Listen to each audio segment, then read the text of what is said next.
भावना करे उस प्राण स्वरूप दुख नाशक सुख स्वरूप श्रेष्ठ तेजस्वी देव स्वरूप परमात्मा को हम सभी अपने अंतःकरण में धारण करें और वह परमात्मा हम सभी के बुद्धि को सन्मार्ग की ओर प्रेरित करे।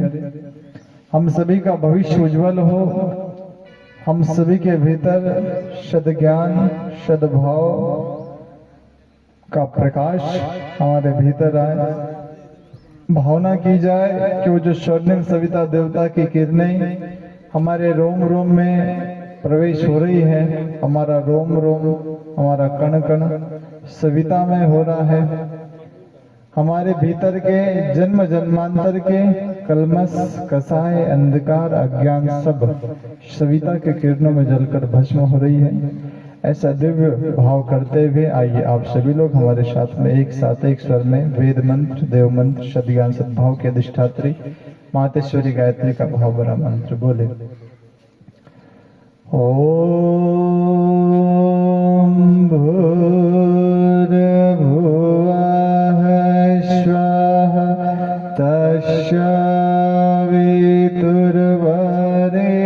तस्सवितुर्वरेण्यं भर्गो देवस्य धीमहि धियो यो नः प्रचोदयात्।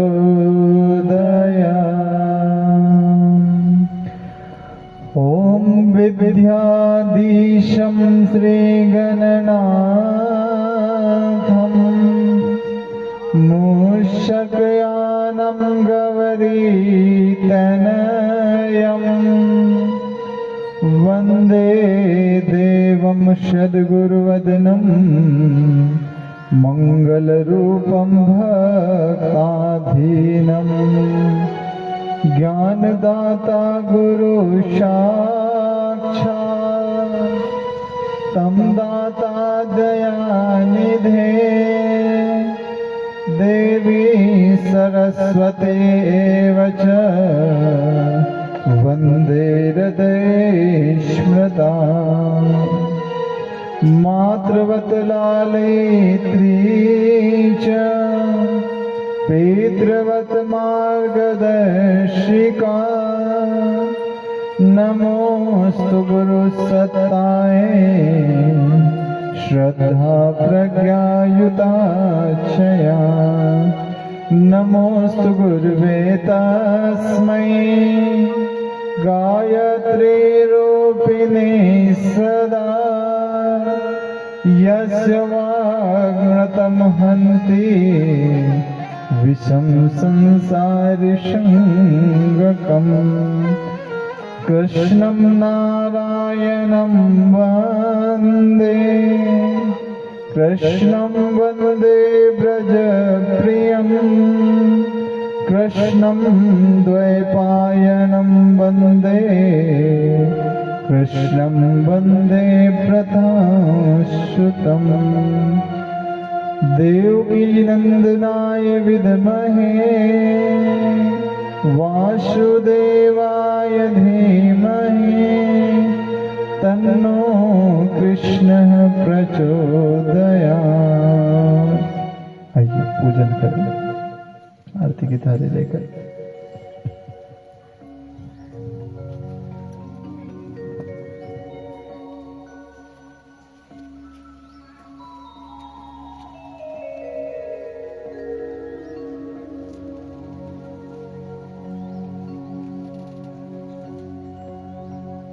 ॐ व्यासाय विष्णुरूपाय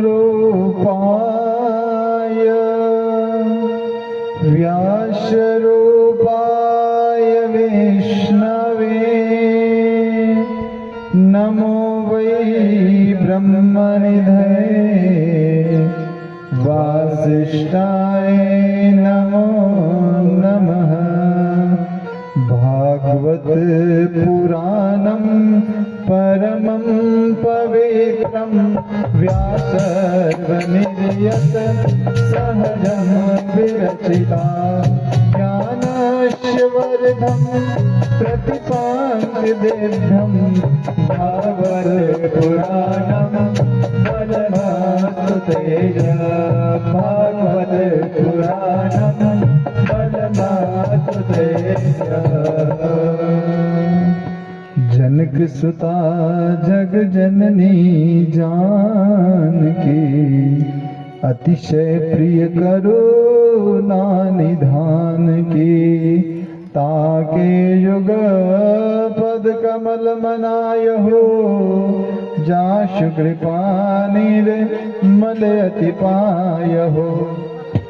ओम चंदनस्य महत्पुण्यं पवित्रं पापनाशनम् आपदां हरते नित्यं लक्ष्मी सृष्टि सर्वदा। बंधु गुरु पद पदम परागा सुरुचि सुहास सहज अनुरागा मंगल भवन अमंगल हारी प्रभु सुदशरथ अजर बिहारी महावीर बिनु बहु हनुमाना राम काज यस आप बखाना सादर शिवहि नाथ अब माथा बरनहु बिसद राम गुण गाथा। सिया राम माय सब जग जाने करहु प्रणाम जोरि जुग पाने करहु प्रणाम जोरि जुग पाने। माँ गायत्री दीजिए यह शाश्वत वरदान तीर बने मम साधना सेवा कर्म कमान। गुरुवर गुरुता दीजिए हे पावन श्री राम जन जन के सुख चैन हित कभी न लो विश्राम।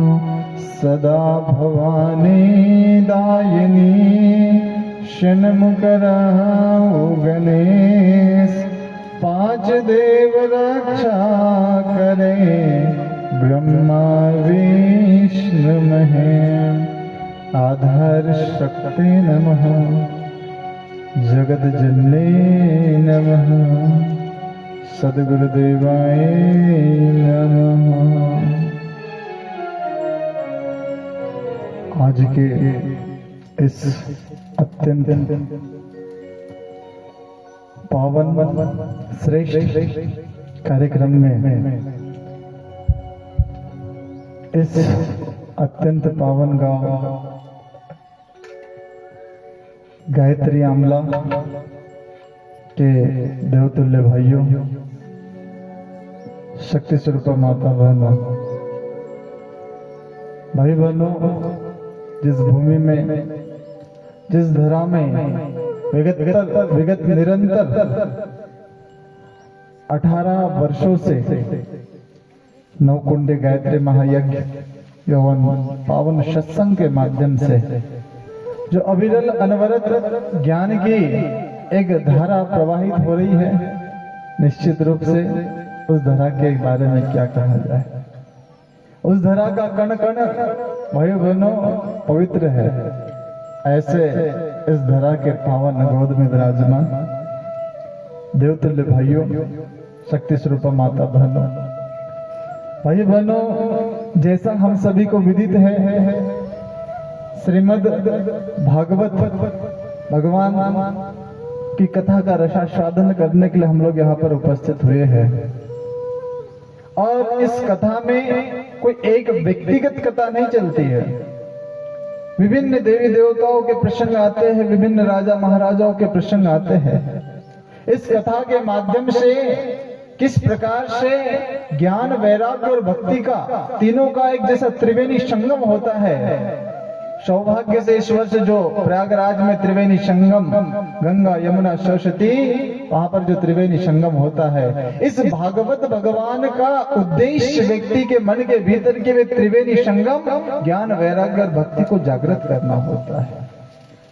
और भाई बहनों, कथा का जो असली उद्देश्य होता है, वो चाहे फिर कोई भी कथा हो, चाहे भागवत जी की कथा हो, चाहे प्रज्ञा पुराण की कथा हो, चाहे श्री राम कथा हो, चाहे शिव पुराण की कथा हो, कथा का केवल एक उद्देश्य होता है।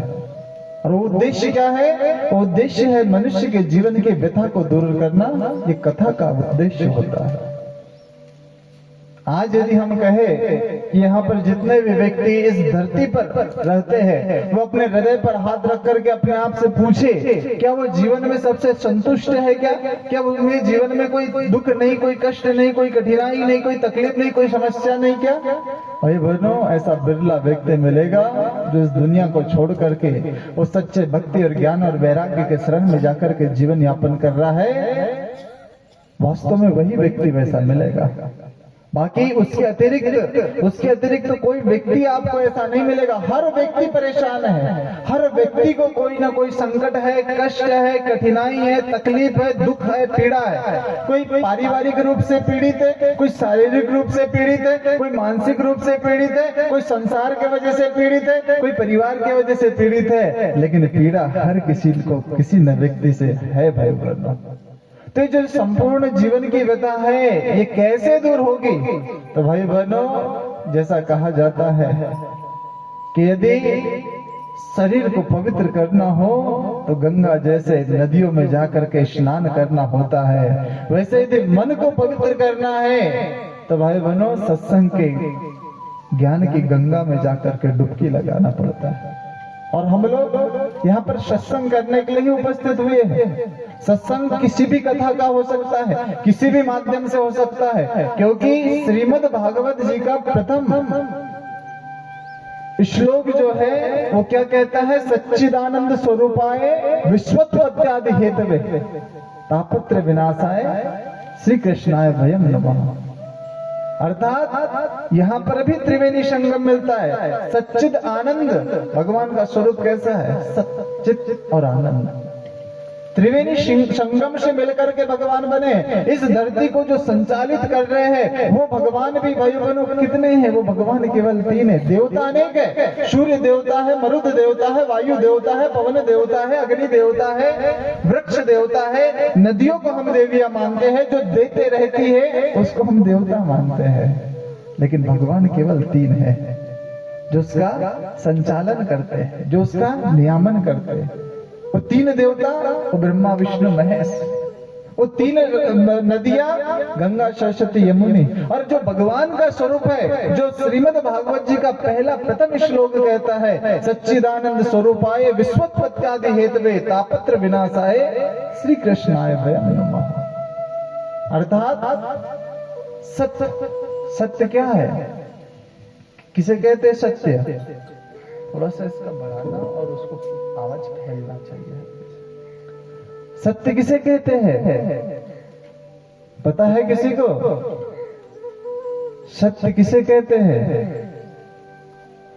सत्य की परिभाषा क्या है? सत्य की परिभाषा ये है भाई बहनों, जो कभी बदला ना जा सके। सत्य की सबसे सामान्य और सरल परिभाषा ये है कि सत्य कभी बदलता नहीं है। एक झूठ को छुपाने के लिए 100 झूठ बोले जाते हैं, लेकिन यदि सत्य स्पष्ट रूप से बोल दिया जाए तो वहां फिर कोई छिपने वाली रामलीला चलती नहीं। सत्य है तो सत्य है। और सत्य क्या है इस जीवन में? भाई बहनों, सत्य मृत्यु है। इस जीवन का सबसे बड़ा सत्य क्या है? इस जीवन का सबसे बड़ा सत्य है, यदि हम आपसे पूछेंगे, एक जो छोटा सा बच्चा जन्म लेता है, ये बड़ा होगा या नहीं होगा, कह सकते क्या? बिल्कुल नहीं कह सकते। तो इसकी पढ़ाई लिखाई होगी या नहीं होगी, कह सकते क्या? कोई गारंटी नहीं, कोई संभावना नहीं। ये नौकरी पर लगेगा, इसका विवाह होगा, इसके लड़के बच्चे होंगे, ये बड़ा होगा, ये बूढ़ा होगा, कह सकते क्या? भाई बहन कोई गारंटी नहीं, बड़ा हो भी सकता नहीं भी हो सकता, विवाह हो भी सकता नहीं भी हो सकता, बच्चे हो भी सकते नहीं भी हो सकते।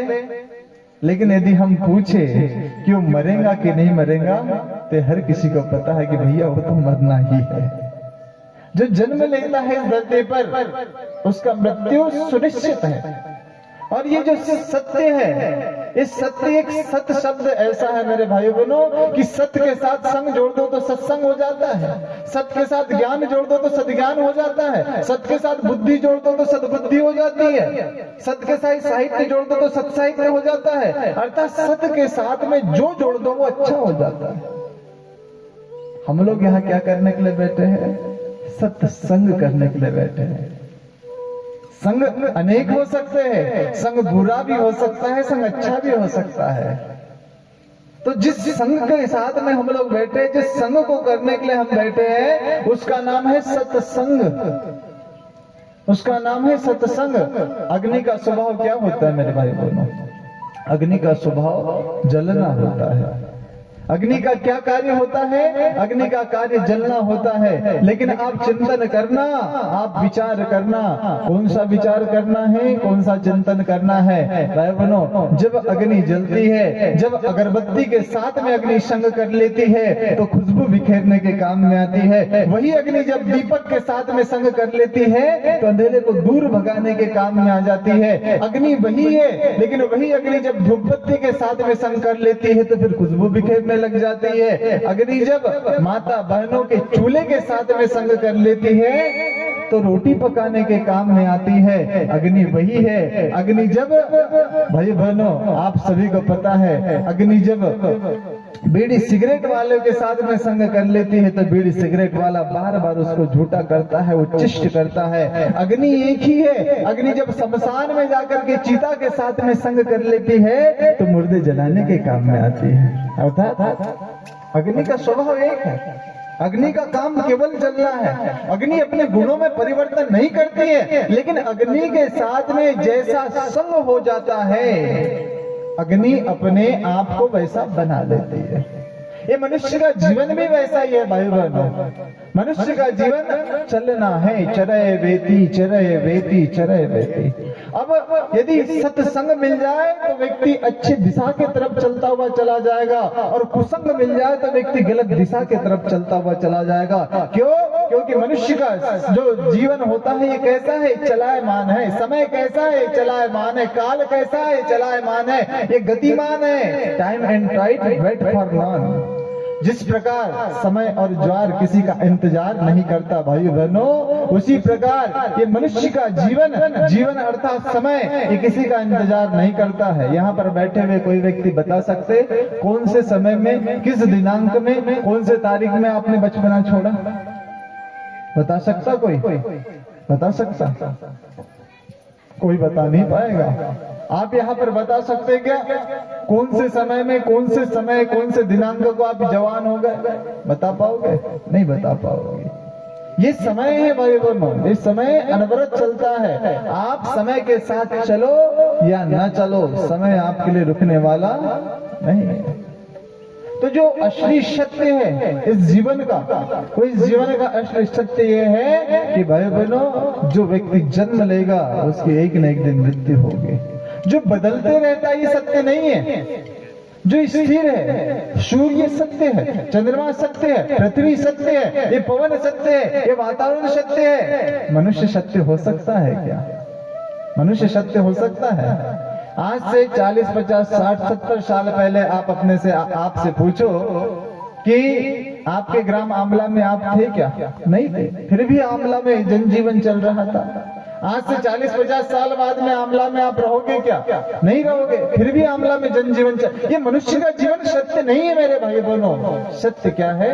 सत्य एक तो परमात्मा है जिसकी सृष्टि में हम लोग यहाँ पर आए हुए, और सत्य दूसरा क्या है? सत्य ये है कि जो व्यक्ति जन्म लेगा वो निश्चित रूप से उसकी मृत्यु होगी। अर्थात सत्य को जो कभी बदल नहीं सकता उसका नाम सत्य है। उसे क्या कहते हैं? उसे सत्य कहते हैं। और जो भागवत जी का जो पहला श्लोक है, सच्चिदानंद स्वरूपाय विश्वोत्पत्त्यादि हेतवे तापत्र विनाशाय श्री कृष्णाय वयं नमः। अर्थात जो सत्य है जिसको कभी बदला नहीं जा सकता है, उस भगवान की जो सृष्टि, जब से सृष्टि ने जन्म लिया है वो भगवान एक जैसा स्थिर है, उसका एक ही कार्य है।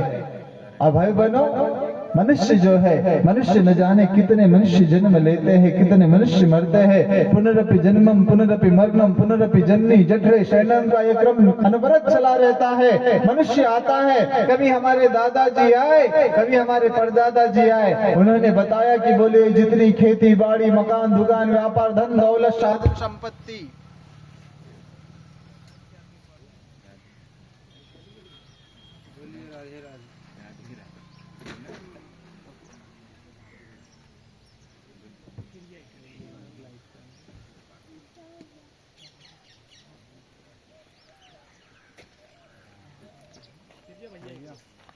रुमाल का है।